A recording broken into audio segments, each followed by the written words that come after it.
بسم الله الرحمن الرحیم. بسیاری ها پرسیدند که همون نمازی که شبی نیمه شعبان خوانده می شود چند رکعت است و چگونه خوانده می شود گفته سوال داشتند. ما خواستیم همین مسئله به جواب گوییم.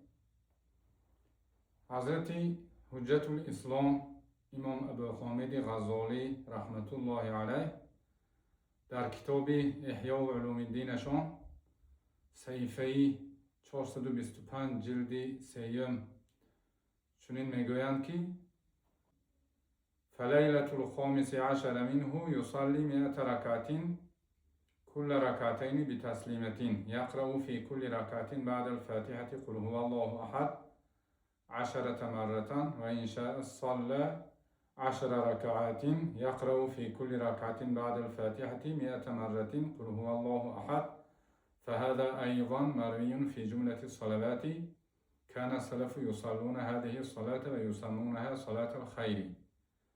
یعنی حضرت امام غزالی میگن که شبی 15 شعبان یعنی بیگاهی 15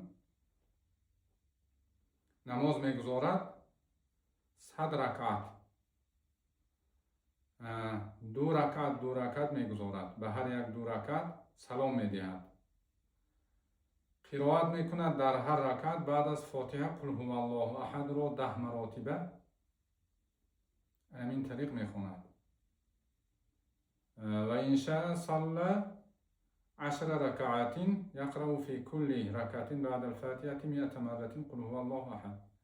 و اگر بخواهد 10 رکعت نماز میگذارد 10 رکعت 2 رکعت 10 رکعت میگذارد میخواند در هر رکعت بعد از فاتحه 100 مراتب قل هو الله احد را. خلاص در هر دو طریق 1000 مراتب سوره قل هو الله احد خوانده میشد. و 100 رکعتی خواندگیش به 10 باری قل هو الله احد خواند 1000 بار میشد، یا 10 رکعت خواند و هر یک رکعتش به 100 باری خواند باز 1000 مراتب میشد.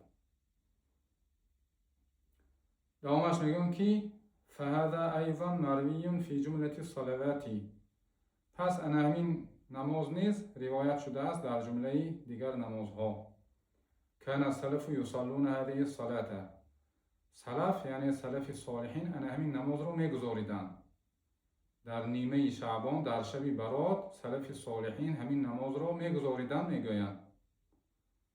مراد از سلف صالحین صحابه و تابعین تبع تابعین. و این را صلات خیر میگفتند، نمازی خیر و نیکی. پس بنابراین از قدیم الایام در گذشتگان ما نیز همین 100 رکعت نماز خواندن وجود داشت بر اساس همین روایت هایی که این بزرگان در کتاب هاشان درج کردند. اکنون سوال میشد که در هر رکعت 10 باری قل هو الله احد یا 100 باری خوانده شود دیگر و حساب کتابش خیلی میشد. در کتاب مختصر الوقایه شرحهایش میگویند که از جمله شرح الیاس نگاه کردیم همونجا میگویند که به قول در نماز نافله شمار کردن آیت ها یا سوره ها یا تسبیحات مکروه نیست. میگن اصلا شمار کردن مکروه هست در نمازهای فرض. مشایخ و فقها گفتند که در نمازهای نفل باشد اگر اجازتش هست گفتند. برای که گم نشود یگان طریق کتی همین شما را حساب کند اگر در داخل نماز باشدم اجازت بوده است.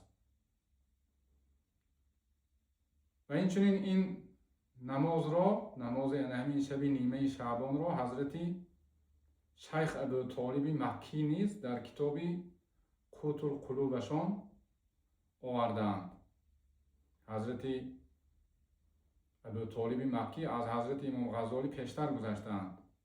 خلاص همین دو بزرگواری که در عالم اسلام شأن و مقام بلند دارند، حضرت امام غزالی حجت الاسلام هستند. حضرت ابو طالب مکی یکی از مشایخ بزرگ و مشهور عالم اسلام هستند. کتابهایشان نیز نهایت کتابهای معتبر است که احیاء العلوم این حاجت تعریف کردن و حاجت شناساندن نیست. و اینچنین قوت القلوب که یکی از کتابهای بهترین است در موضوع خود، همین بزرگواران همین طریق نماز خواندن را به سلف صالحین نسبت داده ذکر کردند و بسیار اجر و ثواب و فواید زیادی را در این نماز بیان کردند. برای همین هر کسی اگر خواهشمند باشد همین طریق نماز را بخواند بهترین می شود. اگر نخواند هم اختیارش است، لیکن به تبعیت و پیروی همین بزرگا بخواند خوب است. و صلی الله علی